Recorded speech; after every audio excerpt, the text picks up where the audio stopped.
Kaugnay pa rin po sa Chacha, itinanggi ni House Speaker Martin Romualdez na siya ang nag-utos sa mga kongresista na mangalap ng mga pirma para sa People's Initiative.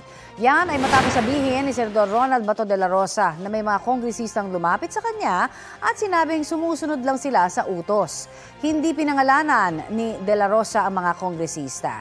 Base raw sa pagkakakwento, lumalabas na si Romualdez ang nag-utos sa kanila. Boss, pasensya ka na, just following orders lang kami. May orders yung aming speaker. So, sunod lang kami sa order. Oh, following orders lang daw sila. So, wala tayong, mahirap din sisihin mo sila. Pero, kung tutuusin, pwede talaga sisihin. Bakit ba? Porque order, sunod ka lang na sunod. Eh, nakikinabang ka rin siguro dyan sa order na yan. May kumpas si Speaker Martin Romualdez or you believe?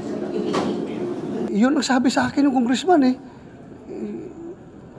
Yun ang sabi sa akin. Oh, hindi ko na sabihin kung sino. It's Senator Bato talking. I don't know what he's talking about. He has not mentioned any congressman, so I don't respond to. No. So you didn't give any orders po? Kapuso, para sa mga maiinit na balita, mag-subscribe sa GMA Integrated News sa YouTube. Sa mga kapuso naman abroad, subaybayan nyo kami sa GMA Pinoy TV at sa www.gmanews.tv.